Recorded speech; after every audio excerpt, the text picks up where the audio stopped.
നമ്മൾ യാത്ര ചെയ്യാണെങ്കിൽ കൂടെയുള്ളവരുടെ സംസാരം കേട്ട് ചെവി പൊത്തിപ്പോകും. മിണ്ടാതെന്നൂടെ എന്ന് പറയേണ്ട അവസ്ഥ വന്നു പോകും.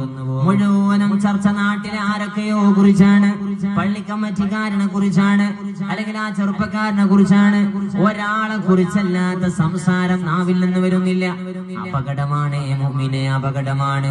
ചെറുപ്പക്കാരാ, നമ്മളും പീഡികത്തിനയിലിരുന്ന് മറ്റുള്ളവരെ പറയണ്ട.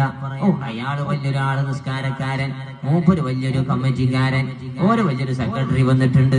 അങ്ങനെ ഇരുന്നിട്ട് നാട്ടിലെ കമ്മിറ്റിക്കും നന്മയാർന്ന പ്രവർത്തനത്തിന് നേതൃത്വം നൽകുന്നവർക്കും എതിരെ തിരിയാനാണ്.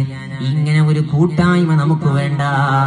എല്ലാ സംഘടനാ പ്രവർത്തനങ്ങളും, എല്ലാ നന്മയാർന്ന പ്രവർത്തനങ്ങളും റബ്ബിന്റെ അടുക്കൽ പ്രതിഫലം കിട്ടാനുള്ളതാകണം. ഇതിന്റെ പേരിൽ ആഖിറത്തിൽ കുടുങ്ങൂല എന്ന് ഉറപ്പുള്ളതാകണം. എല്ലാ മീറ്റിങ്ങുകളിലും ചർച്ച മറ്റുള്ളവരാകരുത്. ഈ ഗീബത്ത് പറച്ചില് നിർത്തിയാലല്ലാതെ ഒരു പ്രവർത്തനവും അല്ലാഹുവിന് വേണ്ട.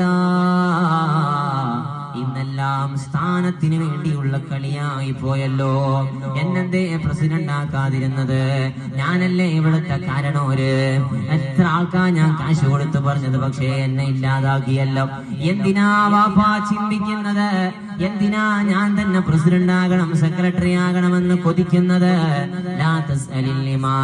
നീ ഒരിക്കലും ഉത്തരവാദിത്തയും നേതൃത്വയും ചോദിച്ചു വാങ്ങരുത്.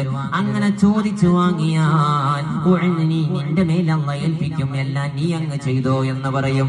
അല്ലാതെ നിന്റെ മേലിൽ അല്ലാഹ് അതേ അധികാരം ഒരാള് നിർബന്ധിച്ച് ഏൽപ്പിക്കുകയാണെങ്കിൽ, നീ അതിന് കഴിവുള്ളവനാണെന്ന് മനസ്സിലാക്കി നിന്നെ ഏൽപ്പിക്കുകയാണെങ്കിൽ അല്ലാഹു തആല നിന്നെ സഹായിക്കുമെന്നല്ലേ മുഹമ്മദ് മുസ്തഫ. അധികം